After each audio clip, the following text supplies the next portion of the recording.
ஏதன் கண்ணே நிலையாகி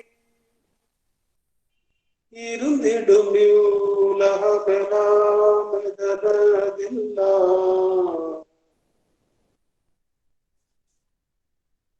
எதனின்று அனைத்துலகும் எழுமோ மற்றிவையாவும் எதன் பொருட்டாம் எதனாலில் வையமெல்லாம் எழுந்திடும் எல்லாமும் எதுவே ஆகும்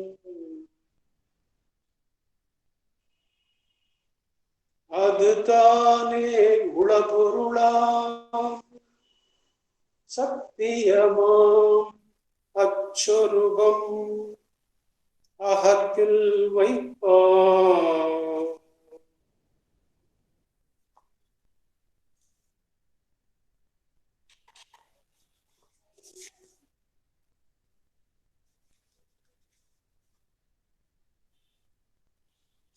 செய்மை உளம் சென்று கதை கேட்பார் போல் வாதனைகள் தேய்மனம் செய்தும் செய்யாதே அவைகள் தோய்மனம் செய்தேனும் செய்ததே இங்கசைவற்றும் கனவில் குன்றேறி வீழ்வார் குழி.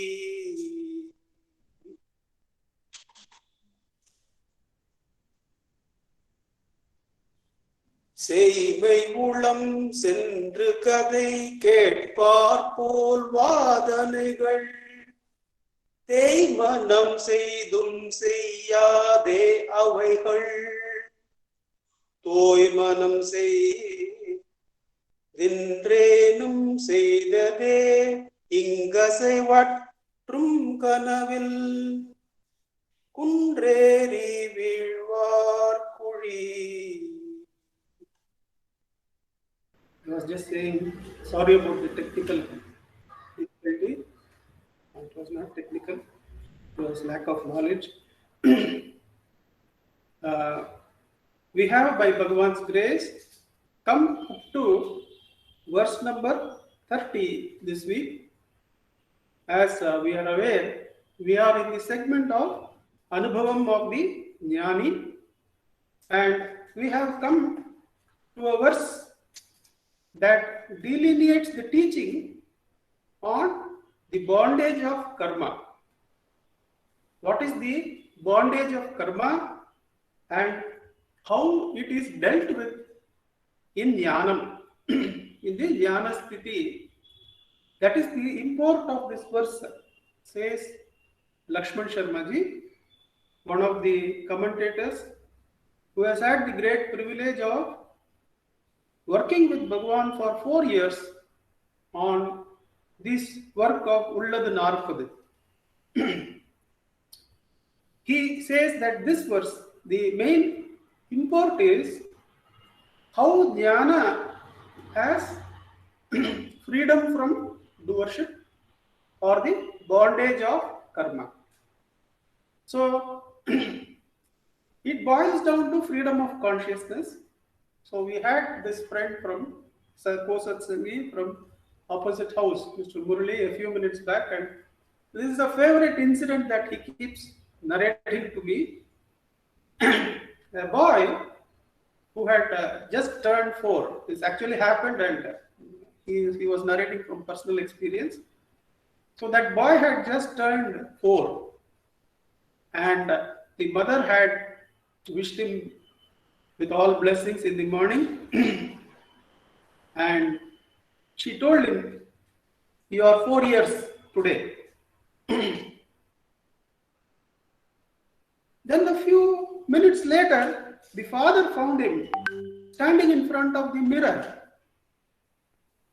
and looking at the mirror wondrously with mischief.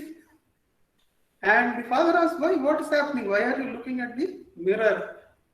And the boy says that my mother said I am 4 years today, but I am seeing only 2. Where are the other 2? So the same boy, in another incident that my friend was narrating, while they were traveling in car, his father had given him a compass, and with the help of the compass, he was teaching him the directions. He was saying, see, this is east, and the sun rises in the east, it sets in the west, and Delhi is to the north, and Kanyakumari is to the south, or something like that. And a few minutes passed, and the gentleman, the father, asked, now where does the sun rise? Or then the boy said, the sun rises in the morning, Appa.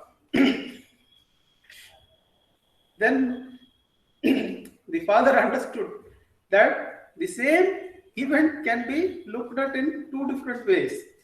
Or the consciousness is free to look at the same event, same happening from different angles. Now, the boy had that felicity of consciousness to look at the same event or the same thought from two different directions. And that is more or less the complex question that philosophers take up in terms of why is there something instead of nothing, and what is this whole concept of liberty in the face of ability to create harm. So we can look at it from simple terms of freedom of a consciousness to pun, to look at the same thing from two different or more angles, and have that humor and fun to move, to see this side and that side, not only in the language, but in the happenings of life. As well as the same question is taken up by grand philosophers, and without any looking down on those serious searches, it is similar that the question of why is there something? Why are we able to see something?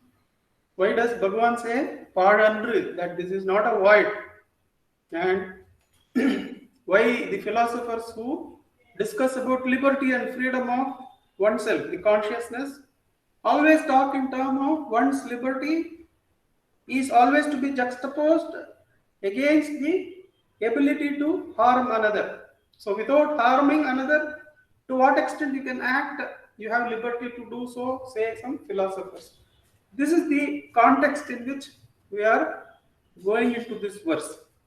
Seimai ulam sendru kadai ketpar pol vadanaigal thei manam seidum seyyade avaigal toy manam seidindrenum seidade ingu asaivatru kanavil kundreri veelvar kuri. The verse is very interestingly composed from Yoga Vasishtam once again. Bhagavan was translated. Seimai ulam means when out of ignorance of the truth, one has this feeling of I am the doer, with doership. Seimai ulam sendru means when one is free of doership, that I am the doer. Seimai ulam sendru, the jnani has completely lost the seimai ulam, the doership, as something totally false, that one cannot be the doer of the events which are so connected and obviously run by a power far beyond us, far beyond the individual jiva. Seimai ulam sendru, the doership having been lost, kadai ketpar pol. So the how, while listening to a story in which one is really not interested, one is not attached to, and the mind is thinking of how is tomorrow going to pan out, how am I going to do that, how am I going to do this, but to others this person is having his hand like this and listening to the speaker. So in one of the talks, Chidanand Maharaj, forwarded by Venkateshji, he used to tell in the audience that many of you are looking rapt in attention with hand in cheeks and other things.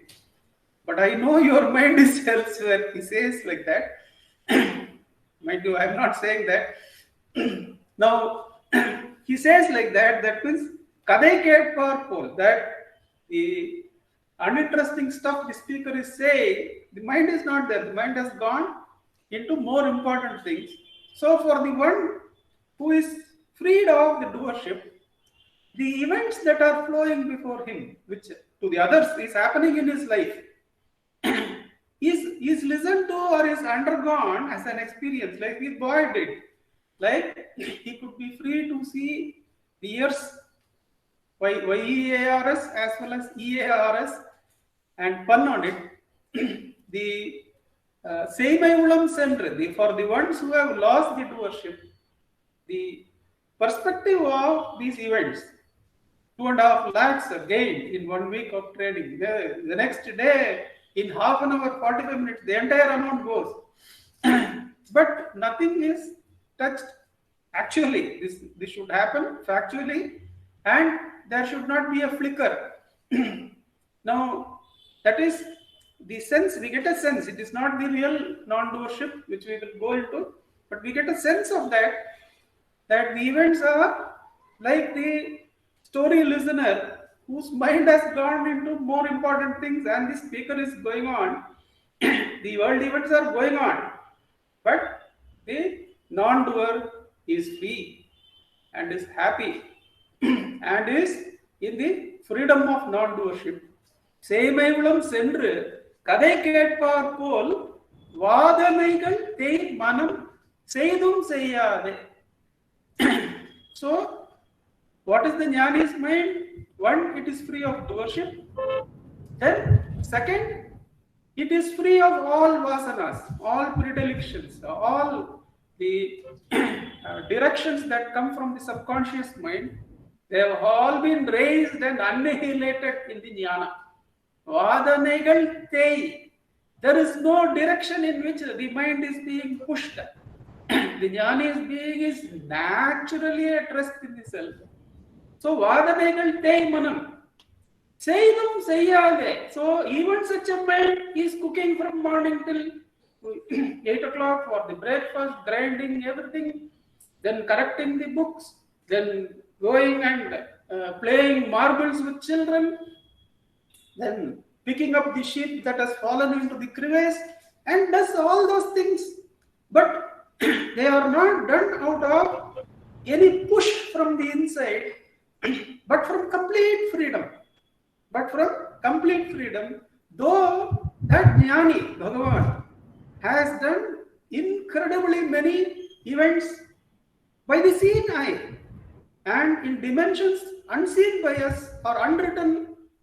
Bhagavan says in one of his moments, I am simultaneously working in 30 or more lokas, he says, to some other devotee. Now, obviously it's a very rare remark from Bhagavan because he would never reveal those which are not necessary or will unnecessarily put burden on us.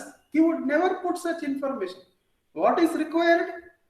Who am I is to be inquired. That's all to Bhagavan. All other Sivaprakasham Pillai says that Bhagavan knew everything, but acted as though he was the most ignorant of people. Whenever somebody would ask about this topic or that topic, he said, what do I know about that? I only know that if you are the relative self, you are in trouble. If you are the absolute self, you are free of. That's all I know. He would say like that, Sivaprakasham Pillai says in Padamalai, that though Bhagavan knew everything, whatever is there to be known, the Sarvajna, Paripurna Sarvajna, but his demeanor in the outside world, his approach to the outside world and people was to put as little load. The smallest of people will feel Bhagavan is his equal. He would never show that he is superior to that person in any way. That is when that person is able to relate. And Bhagavan says, what do I know? When somebody says, I do not know anything, Bhagavan feels one with him. He says, that is all you need to know. You know that you know nothing, isn't it? That you are absolutely zero. You know that and be quiet, says Bhagavan. That means Bhagavan has also gone to that post and identified with him and acted same, and what he should do, Bhagavan does and shows. So, such a jnani, who he is? Vadanegal te manam. All the vasanas have been completely annihilated. That the jnani's mind, the so-called mind of the jnani, is always resting in the Brahman or is the Brahman itself. For such a one, even though out of compassion, when the Dakshinamurti Stotram is being remarked about by Bhagavan, Bhagavan says, Shankara, Adi Shankara knew that the Mauna Upadesha, which is ever present, which is present all over, which is omnipresent, is not accessible to the antenna of the normal man, to the tuned radio that is present inside, which is called as the conscious mind. It is not approachable. So he comes down, and the same Mauna, he writes it in the form of a Dhyana Shloka, which is also a stuti, which is also a worship. So, which can be done as a parayana. So, out of total compassion, that mind, which is completely freed of any need to work, that is completely freed of any predilections, and is present in the body only for the sake of welfare of others, even when it does, when it goes around the whole of India 3 times within a lifetime of 30 or odd years, it has done nothing, says Bhagavan. Seimayulam sendru kadai ketparpol vadanaigal tei manam seidum seyyade. Though such a jnani has gone around all of India 3 times, or who has sat in Arunachala hill and worked in 36 different lokas simultaneously, nothing has been done by such a jnani. Avaigal toi manam. However, for the ajnani who does not know the self, whose mind is saturated with vasanas, for him, avaigal toi manam seidindrenum seidade. For the ajnani whose mind is saturated with vasanas, though he may feel, I have not done anything, Arey Baba, I have taken a vow, I will not do anything. In fact, I was deep asleep when that was happening. Vadanaitei manam seidindrenum seidade. Though it feels it is not done, it is doing. So when it is doing, it is definitely doing. Even when it is not doing, and when it is feeling, I have vowed not to do it, it is still doing. It is still caught up in the web of doership. Avaigal toi manam seidindrenum seidade. Ingu asaivatru un kanavil kundreri veelvar kuli. How is the ajnani state? The ajnani state is like, though the body is lying almost inert on the bed, the mind is dreaming, and in that dream, one is with all exuberance climbing a hill and falling down suddenly from the climb unexpectedly and to one's own fear and embarrassment, falling down frequently. Where? In the dream, though the body is inert, though that person is really not doing anything, and only there is a higher power which is doing everything. This person, like the one who is in the dream, where the body is inert on the bed, but that person has the feeling, oh, this 2.5 lakhs has come. Oh, totally my life is damaged. All the amount 2.5 lakhs went off in half a minute. So, for such a one, the whole of the ups and downs of life are like the one who has not done anything, all these events are orchestrated by some other power. But this person feels he has gained and he has terribly lost, like in the dream, says the verse. So to put it together, to put the verse meaning together, for the jnani, who has completely erased all doership or has absolute knowledge of the self, though he does many things, he hasn't done anything at all, just as one listening to a story as though he is interested, but really the mind being fixed elsewhere.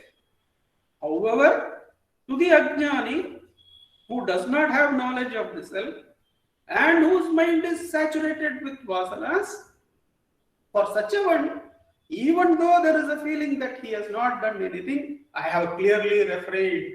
Aha, I have taken a decision not to do this.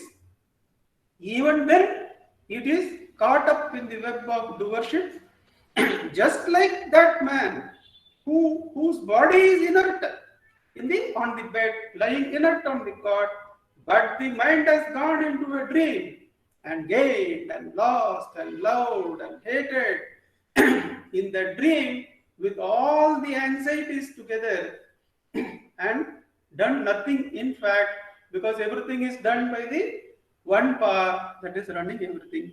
So this is a verse that brings to us the position of the Ajnani and the Jnani in terms of bondage of karma and in terms of doership.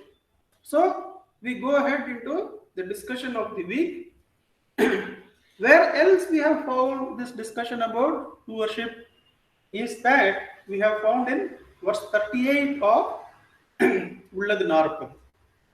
The verse goes somewhat like this: Vinay mudal namayin vilaipayam tuipom. Vinay mudal yaar endru vinave kartartvam poi karmam moondrum kadalam nittama mukti nilai. So that verse, the import was Vinay mudal namayin.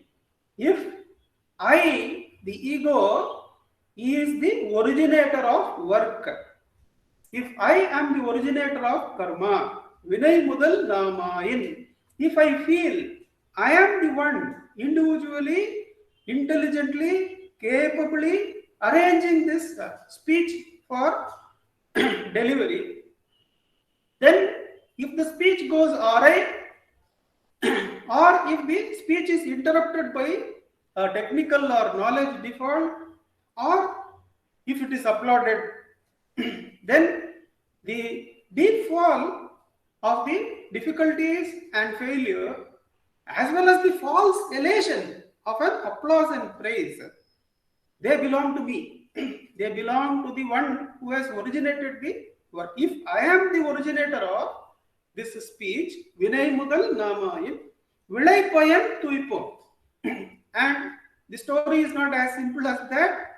We have seen earlier too that the psychologist, atheist psychologist in the 70s, his name is Weiss, Dr. Weiss, when he is doing the regression therapy for a lady, to his approach is he hypnotizes and takes the regression and any phobia or other fears that are there now. If he takes them to the cause and hypnotically, if that person is able to see it without like or dislike, that particular karma is overcome. That fear goes. That is his method.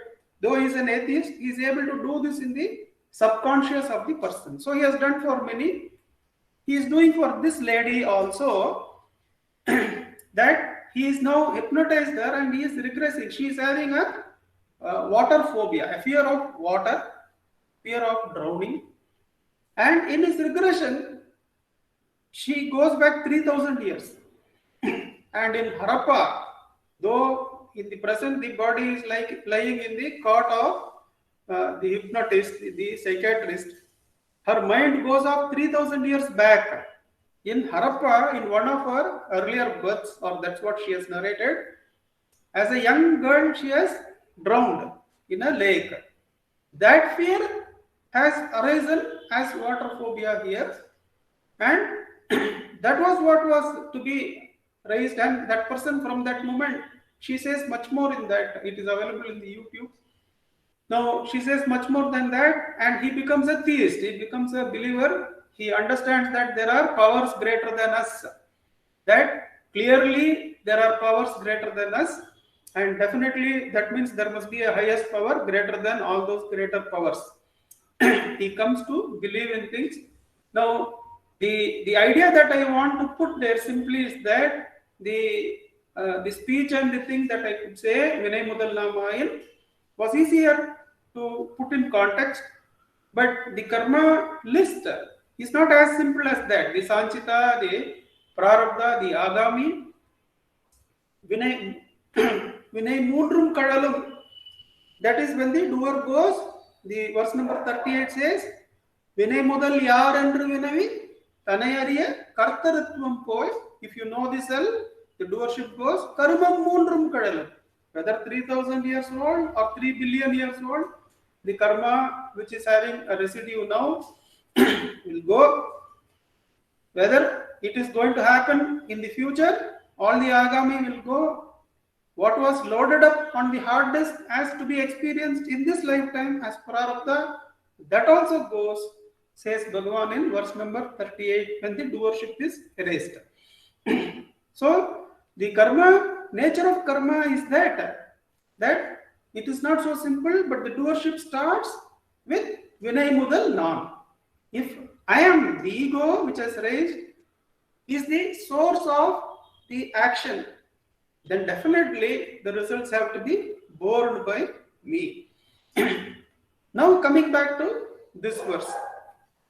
So what is this non-doership that Bhagavan is saying of the jnani? We have explored the area of witnessing. So many places in talks, when Bhagavan is asked about the complete erasing of the ego, the complete coming into the self, and the non-doership, or when somebody asks about the attachment to work and non-doership, Bhagavan would many times use the word, it is enough if you are a non-doer. Is it not enough if you lose your doership? But to many, he would say that don't stop there. Go and remove the doer himself. Because in verse number 38, the doership is definitely lost. But why? Vinay Mudal Yar Endru Vinavi, Tanayari, Kartarutvam Poi, Karmam Mundrum Kadalam, Nittamam Mukti Nilai. There, the Kartarutvam goes because the ego is completely removed.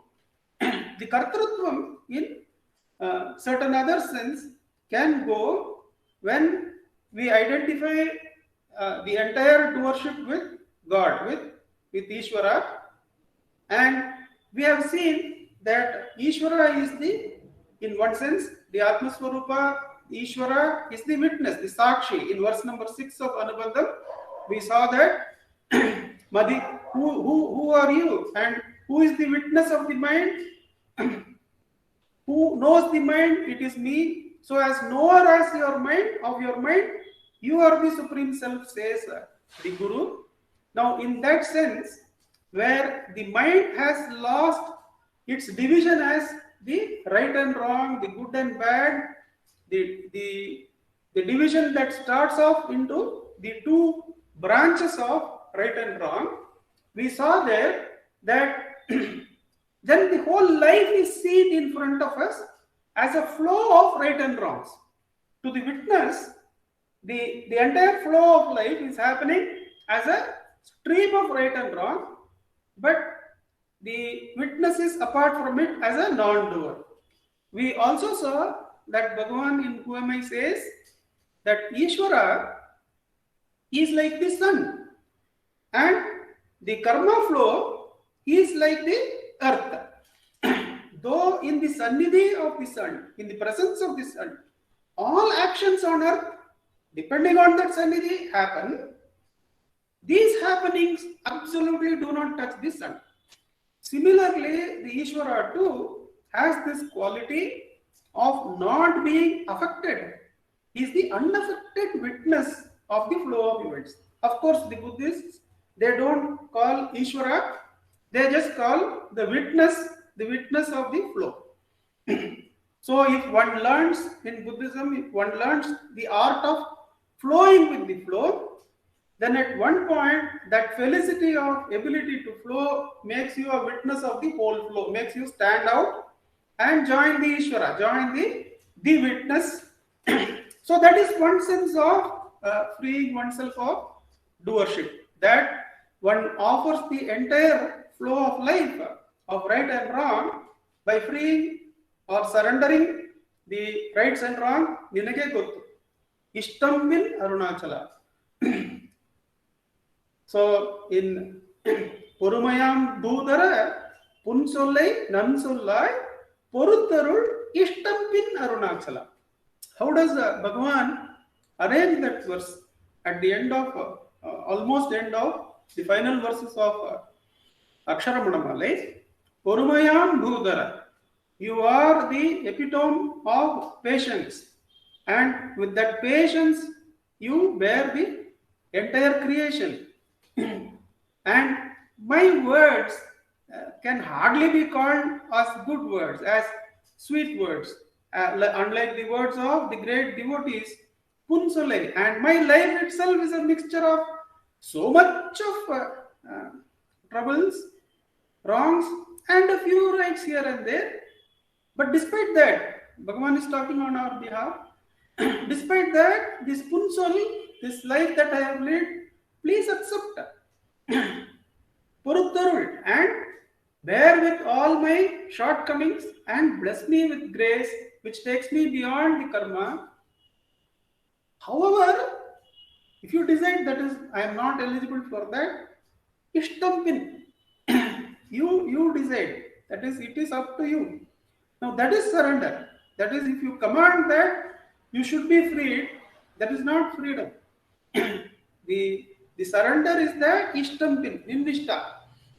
That is how the devotee comes from the flow, out of the flow of karma cycle, and he joins, he is allowed to join the witnessing Arunachala by Arunachala's grace, because the ishtampin is actually the same as witnessing. Ninnishta. In Bhakti Marga, Ninnishta is the same as the witness consciously of the Jnana Marga. There is no difference. Both these make the relative consciousness come out of the stream of doership and be the common witness, one with Ishvara.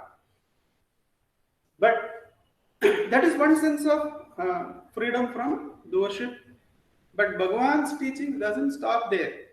He says that Isha Jivayor Veshadibita Satsvabhavato Vastu Kevalam. That the difference between Ishvara and Jiva is only relative, is only in the nature and content of the conditionings. The conditionings of body or mind can be absolutely small for the Jiva, and it can be absolutely huge or all encompassing for the Ishvara, but still they are conditionings. Satsvabhava alone is Vastu Kevalam. That self in which the Isha, Jiva and Jagat are shining as one consciousness within. Jagat, Ishvara and the Jiva are all Spurati Metrayam, are all shining inside as the Spurana, as I. The division as Jagat, Jiva and Ishvara, the flow of life in and the witness is removed in the self. Now that is absolute freeing of doership. That is where Bhagavan's teachings takes us. He does not stop till then. And there is an interesting fact to be understood here, that it may be as simple as that boy calling 4 years as 4 years, but it can cover the whole wide area of the philosopher asking, why is something there rather than nothing? That is answered by Bhagavan. How all these somethings are merged in that which is beyond. Therefore, that definitely has to be something.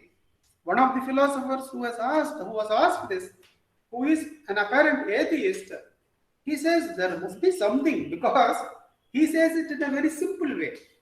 He says that there must be something, because the present situation, if you take it as a slice of existence, this is dependent on the preceding state, the preceding moment.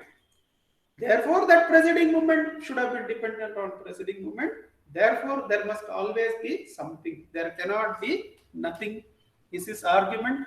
But of course, it is an argument which can be split by other philosophers very easily, except those who want to intuit it and experience that the self cannot be void. The self has to be something. It is Purnamadam, Purnamidam.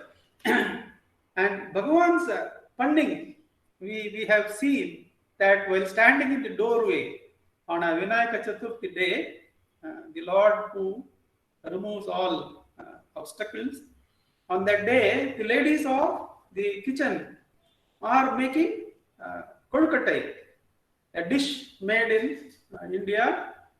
I think it's peculiar to South India, kadabu. Somehow the Chaturthi kadabu was brought as prasadam today to home. In that kadabu making, in that kolkatai, the ladies there is something called as purna. The purnam made of coconut and jaggery, mixed, heated and mixed very well. And the outer crust is a layer of rice dough. Then they bake it. But in the ladies were in the process of putting the purnam inside the outer casing, the panchakosha. So the ladies were discussing, they had split the purna, that was since many kolkatas had to be made. Then one lady would run out of the purna in her plate and she would say, hey, my purna is over, you give me. Hey, take the purna from the center. Hey, give me back, you have got too much purna. Like that they were discussing, and Bhagavan loves standing in the doorway and he quotes this Purnamada, Purnamidam. When Purnam is taken out of Purnam, Purnam alone remains. There is no rise or fall or destruction or shortcoming in the Purna just because Purna was taken out of Purna. So Bhagavan comes there to say that even when the self is seen as Jagat, Jiva and Ishvara, nothing has been lost in the Purna. The Purna remains unaffected, and it is definitely something. It is not only something, it is everything. So therefore the everything nature of the Purna has been untouched. That is where Bhagavan wants us to go, because once we see the immanent self, when we go, when we start self-inquiry and go to the immanent self, that self which is within, we do reach the non-doership of merging into the flow or the surrender to Ishvara. The Bhakti Marga becomes very, very clear to us as we go in, and there is a lot of respect for that Margam. There is complete surrender, and one has the joy of surrendering to Bhagavan as Ishvara. In self-inquiry, one goes in, the earliest point one reaches is the loss of doership, and Bhagavan simply takes you over. He shows that he is the only doer and you have nothing to do. Now that is the doership being lost, that is already there, but Bhagavan doesn't allow you to stop there. He asks you to go to that self where there is only Bhagavan, where there is no Jagat, there is no Ishvara, there is no Jiva, there is no Ishvara also. There is only Bhagavan, there is only the self. Bhagavan, Ramana only is there. Till then he doesn't live. Now what does this imply? This implies that the Mukti Lokas taught in the Bhakti Marga are all inside us when we go. They are also outside perhaps for those Jivas who have resided there having lost their doership. When we go in, we lose our doership, and the immanent self has to be reached in such a way that these lokas are transcended, and the same immanent self is found to be the transcendent self. That is, all the lokas, including the Mukti lokas, have to be transcended in this inner journey till the self alone is. The self consumes. Bhagavan says, go to sleep, you are first class compartment travelers. I will wake you up when you reach the self. Till then I will not leave you. Don't wake up even in Mukti Lokas. Why is this? When we investigate into this, why does Bhagavan not accept the laws of doership in Mukti Lokas?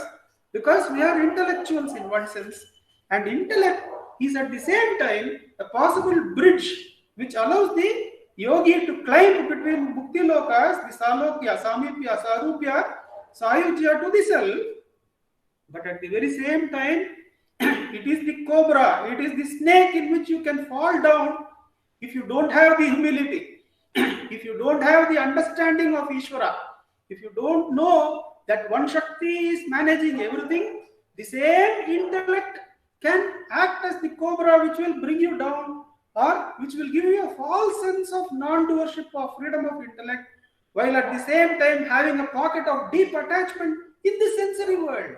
Forget about the Devaloka, the Gandharva Loka, the Pitru Loka, the 14 lokas which the Taittiriya Upanishad says. Forget about them. Even in Brahma Loka, it will tell you are in Brahma Loka. Oh, I am only discussing talks with Ramana Maharshi. Therefore, I am in Brahma Loka. But there will be a pocket in the sensory world to which I am deeply attached and forgotten about it. And people will say that this person is having some psychological problem. At one place, he seems to be so free, punning, doing this literary gymnastics. Whereas on the other side, deeply attached and worried about this thing which has not been handed over to Ishvara.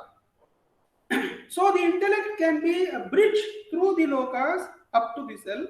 And we are, unfortunately or fortunately, intellectuals.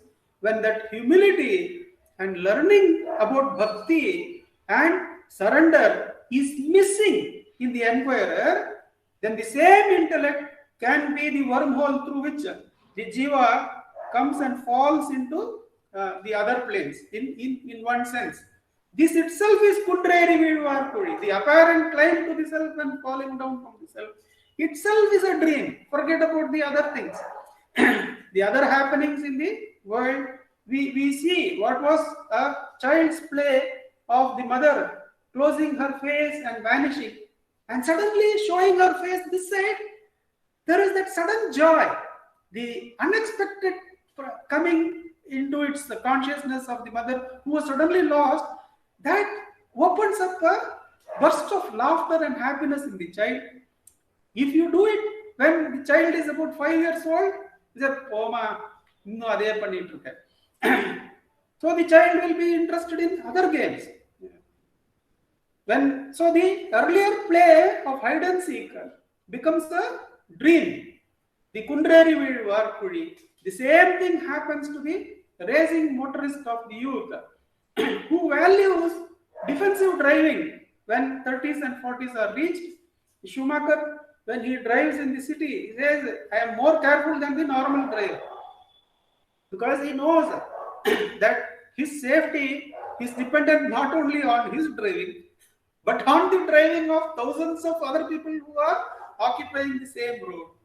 And that is the philosophy we find in John Stuart Mill, who says that the freedom of one, like in the traffic, the freedom of one, the liberty of one, the non-doership of one, is only to the extent to which one does not harm another. And he goes to the extent of saying that this non-harm principle for liberty and freedom from doership should be extended to committing suicide, that one should not be given the right to harm oneself. And Bhagavan takes this alone. He gives fruition to that philosophy by saying that, can you see how you harm or get falsely elated by your own thoughts, by the thoughts that rise in you? How the self, the ego, the subtlety, the consciousness, the love, the purnatva, how it feels bound and hurts itself and gets falsely elated by disturbing thoughts or by false successful thoughts.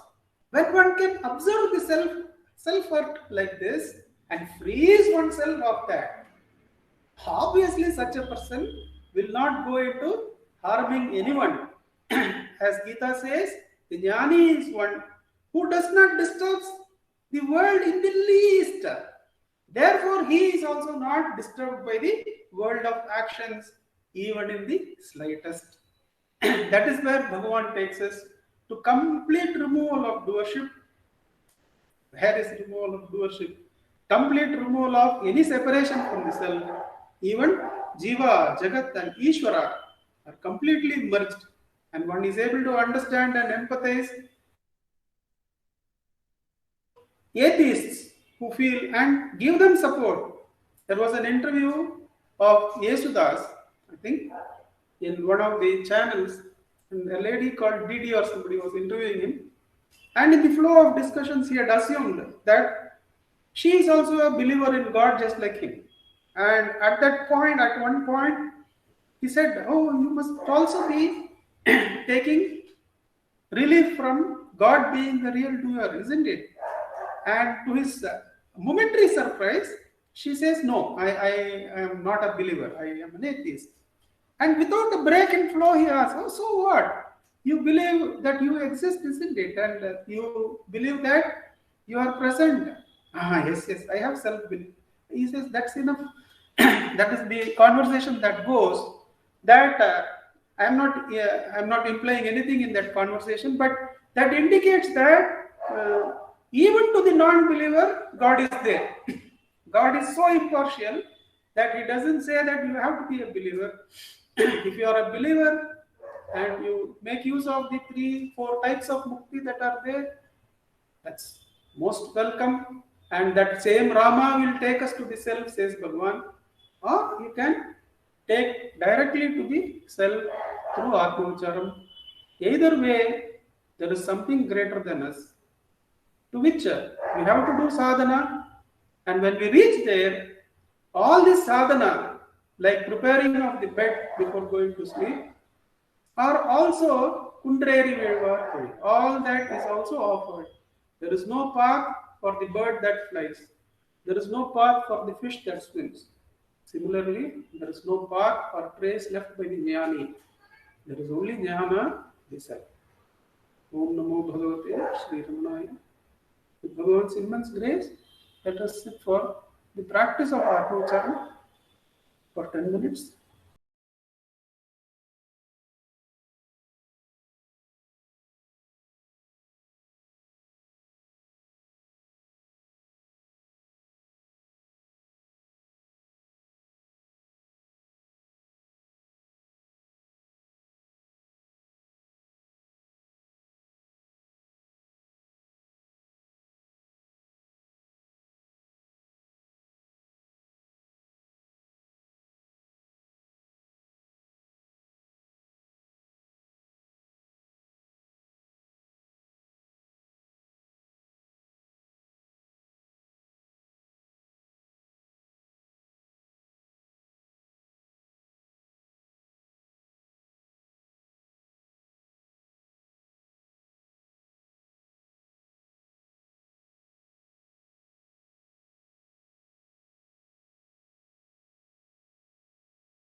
NaMo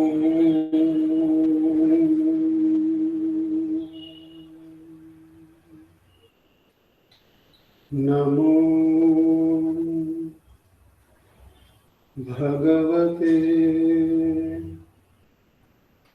श्रीरमणाय।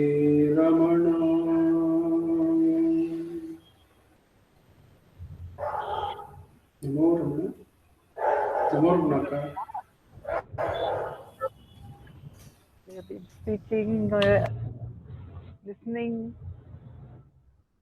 and sharing about the Ulladu Narpadu Anubandham verses. And in this verse, we are having the joy of hearing the state of the Jivan Mukta, the Anubhava Nilai. We heard it last time also, the glory of the state, where we last time we saw the glorious intellect of the Jivan Mukta, the state of the Jnani, the glory of the state of the Jnani. And this time Bhagavan talks of the indifference, that is the Udasinaya Namaha. There is a Nama in Ramana Ashtotram, Om Udasinaya Namaha. He who is totally indifferent. Because what is there for him to gain? And what is there for him to do? In Upadeshasaram, as Bhagavan says, Krityamasti Kim. What is there for him to do? Having achieved the highest, whatever needs to be achieved, everything that needs to be achieved, nothing further remains to be done. Therefore, the Jnani remains in a state of, in a sense, absolute indifference. But then the absolute indifference is also the, one may say, it is the total attention, because we think that our enthusiasm and interest is what causes, the motivation is what causes us to do some work. But what happens is that our interest, if there is not absolute detachment or absolute indifference, there is attachment. That attachment brings various thoughts along with it. So when various thoughts come along with it, where is attention to that given moment? It is not there at all. We are only living in a world of thoughts. Whereas the Jnani, who is in a state of absolute detachment, and therefore it is called, he said, disinterest. In this case, means there is no attachment.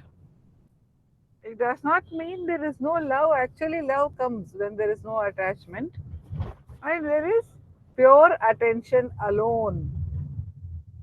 When talking about the absolute indifference, I remember a story of a jnani called the Naranath Brandhan, and also there are two stories which we have heard in a mixed manner from Ganeshananna as narrated by Kunjuswami.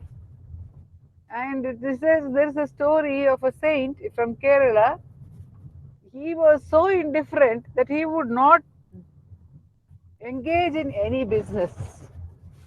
And the people of Kerala, being very hard working, they felt very disconcerted by the fact that this man was not engaging in any profitable business. So they told him, please engage in some business. Then he said, how can I engage in business? I do not have any money with me to invest. They said, we will give you the money. What should I do? Become a seller of salt, Uppu Vyapari. So he was called Uppu Kottan. And he was given an amount by the community to purchase the salt. How it would be, the salt business in those days was the salt would be purchased at the seashore and brought inland and sold inland, where it is, its value would be higher. And then vegetables, etc., and other commodities which were available inland but not at the seashore would be taken back and sold in the seashore. This two-way activity would happen. But this sage, what he did was, he would buy the salt inland and take it and sell it at the seashore. And at the seashore, he would buy vegetables, etc., and sell it inland. Within no time, the capital which was given to him was completely exhausted. Then the people said, "Now we are not going to give you anything more, but still you must engage in some activity. You cannot simply sit." So I said, "All right, you want me to engage in some activity? I will do that." What happened? There was a small hillock in their village. It had many boulders also on the in the hillock. And early morning, one day he started rolling up one big boulder.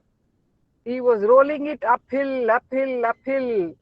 By evening, he had managed to take the boulder to the near the peak, and then he rolled it down. The next morning, again he started rolling the boulder up, up, up, up. Again he rolled it down. This activity he repeated, and he is doing this with complete interest and complete indifference. Unless one has total indifference, how can one roll a boulder up completely by with so much of hard work and then roll it down? But he does this. Every day he does this. Then after a week, the people watching him found it impossible to watch him. He was continuing. He was ready to continue. He did not have any difficulty, but they found it difficult even to watch him do this. And they told him, "What on earth are you doing?" So he said, "You wanted me to do some work. Are you not satisfied? I'm working hard. But what is the purpose of what you're doing?" He said, "I don't see any difference between what I am doing and what everyone else does in the world. But what is the purpose of what anyone is doing? If it cannot give the highest state of the self, if no activity can give the state of the self, what is the meaning in any activity?" Of course, then they realized, and it is said, they allowed him to be as he pleased. So he was allowed to be as he pleased. This is one of the stories from Kunjaswami's treasury, which was passed on to be by Ganeshan Anna.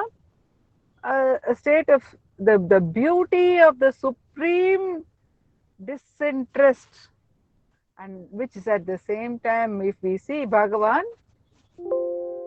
in any activity, the nama udasina may not apply at all. We may not feel, is he indifferent?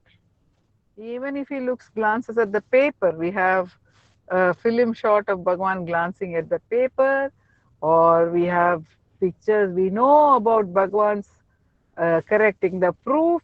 We have Bhagavan's handwriting available in print and also in the archives of Sri Ramanasramam. And how beautiful that is. How much care Bhagavan would take. If one letter had to be corrected somewhere in a printed copy, that was the whitener or whatever, and then again overwriting with so much of care, then one would not know the difference between the printed letter and what Bhagavan has written over there. So that is the beauty. So Vishwanatha Swami, of course, says Udasinaya Namaha, and then after one Nama, then there is Mahotsahaya Namaha. He alone is most enthusiastic, who is most indifferent or most detached. So when Bhagavan says, like listening to a story, it is, of course, Nandakumarji brought home the waywardness of the mind while listening to the story. But it is quite possible that when one listens to a story, there are many aspects. There is, one knows that it is a story. So there is there is neither any wonder at strange or amazing incidents which are happening, nor is there any disappointment or sorrow about the sad things. At the same time, one can simply enjoy just the listening. One can listen to a story, enjoy listening to the story without being worried by the difficulties that are posed. In fact, one enjoys the difficulties which are being narrated because it is a narration which one enjoys in the story. It is not the events. The events do not matter, and there should be some denouement. There should be some drama. There should be some difficulty. Otherwise, stories will become very boring. So the entire thing is enjoyed. The listener to a story, like the actor in the drama, enjoys the entire process underlying which is that self, and as he said very beautifully, the experience of the fullness, the Purnamada Purnamidam, everything is full. And with that, and that is also, I feel, in some way, when Bhagavan says it's like listening to a story, it shows the childlike nature of the jnani, because with all that interest, you see, a child listening to a story, with all interest, a child will listen to a story, or a child will do things with all interest, and the next moment the child will leave that completely and go to something else with equal ease. Most of the children, they do not have difficulty. They will make something, they will make a toy out of that clay, and then they will mold it all, put it all together. Recently, since Nandakumar ji spoke about incidents from children, I remember that I gave a color, a different color clay. It's called plasticine to a child, and that child mixed it all together into one ball of plasticine. The red, blue, yellow, everything was mixed with great joy and brought to me. See how beautifully I have made this. Somebody else, oh my God, you have mixed up. I have made this beautiful ball of clay, all made it into one. Why so many separations? All is clay. When it's blended, it all becomes one. And after that, that boy was making something out of it and enjoying it without the differences of the colors. So that's how the children are, the jnani is. And we had a beautiful glimpse today of that state of the jnani, which we see in the lives of all sages and enjoy in Bhagwan's life also from moment to moment.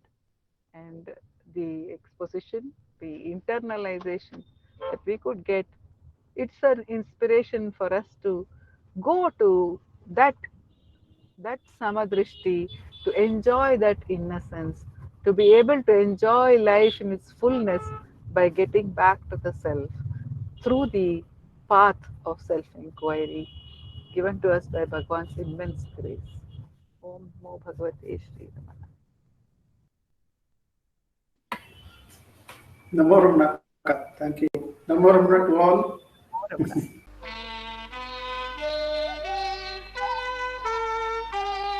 Ramananjali, Hridayanjali, Ramana.